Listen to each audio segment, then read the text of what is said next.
ലോക്സഭാ തിരഞ്ഞെടുപ്പിന് മുമ്പുള്ള ലിറ്റ്മസ് ടെസ്റ്റിൽ വിജയിച്ച് ബി.ജെ.പി. ശിവസേന സഖ്യം. പാൽഘർ മുനിസിപ്പാലിറ്റിയിലേക്ക് നടന്ന തിരഞ്ഞെടുപ്പിൽ 28-ൽ 21 സീറ്റുകളും സഖ്യം നേടി. 19 സീറ്റിൽ മത്സരിച്ച ശിവസേന 14 സീറ്റുകളിൽ വിജയിച്ചു. 9 സീറ്റുകളിൽ മത്സരിച്ച ബി.ജെ.പി. 7 സീറ്റുകളിലും വിജയം നേടിയിട്ടുണ്ട്. അതേസമയം തിരഞ്ഞെടുപ്പിൽ മത്സരിച്ച കോൺഗ്രസ് എൻ.സി.പി. സഖ്യം കനത്ത പരാജയമാണ് നേരിട്ടത്. എൻ.സി.പി. 2 സീറ്റുകൾ നേടിയപ്പോൾ കോൺഗ്രസ് 0-ൽ ഒതുങ്ങി.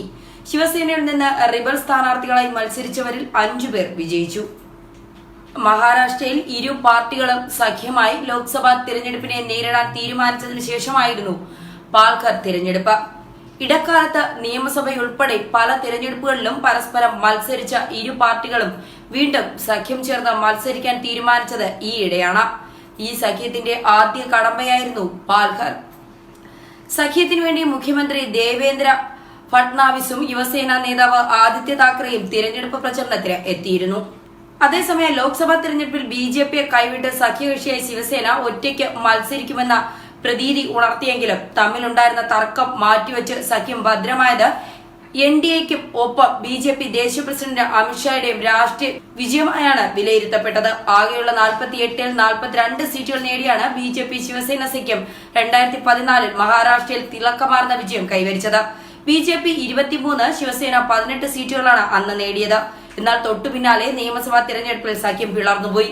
മോദി സർക്കാരിന്റെ ഏറ്റവും വലിയ വിമർശകരായി സേന മാറുന്ന കാഴ്ചയാണ് പിന്നീട് കണ്ടത്. ശിവസേനയുടെ വിമർശനങ്ങളോട് ബി.ജെ.പി. ശക്തമായി പ്രതികരിച്ചിരുന്നില്ല. പലതവണ സേനയുമായി ചർച്ചയ്ക്ക് ശ്രമം നടത്തുകയും ചെയ്തിരുന്നു. അങ്ങനെ ഇരുവഴി നിന്നാണ് പിണക്കങ്ങളെല്ലാം മറന്ന് ഇരു പാർട്ടികളും ഒരുമിച്ച് മത്സരിക്കാൻ തീരുമാനിച്ചതും. ഇതൊക്കെയാണെങ്കിലും മഹാരാഷ്ട്രയിൽ ബി.ജെ.പിക്ക് ഇത്തവണ എതിർപ്പ് ഏറെ നേരിടേണ്ടി വരുമെന്നാണ് സൂചനകളും. വൻ വ്യവസായങ്ങളും സാമ്പത്തിക ഇടപാടുകളും നടക്കുന്ന സംസ്ഥാനത്ത് നോട്ടു നിരോധനത്തെ തുടർന്ന് കനത്ത പ്രതിഷേധം അരങ്ങേറിയിരുന്നു. കർഷകരോക്ഷം ഏറ്റവും കൂടുതൽ അലയടിച്ച സംസ്ഥാനമായി മഹാരാഷ്ട്ര മാറുന്ന കാഴ്ചയും പിന്നീട് കണ്ടു. കേന്ദ്ര സർക്കാരിന്റെ കാർഷിക നയങ്ങൾക്കെതിരെ 1 ലക്ഷത്തിൽ പരം കർഷകരാണ് പ്രതിരോധ സമരവുമായി രംഗത്തിറങ്ങിയത്. ഈ സാഹചര്യത്തിൽ ശിവസേനയുമായി ഇടഞ്ഞു നിൽക്കുന്നത് ബി.ജെ.പിയുടെ നില കൂടുതൽ പരുങ്ങലിൽ ആക്കുമെന്ന തിരിച്ചറിവിലാണ് എന്ത് വില കൊടുത്തും ശിവസേനയുമായി ഒത്തുതീർപ്പിന് ബി.ജെ.പി. തയ്യാറായതും. ന്യൂസ് ഡെസ്ക് മലയാളി വാർത്ത.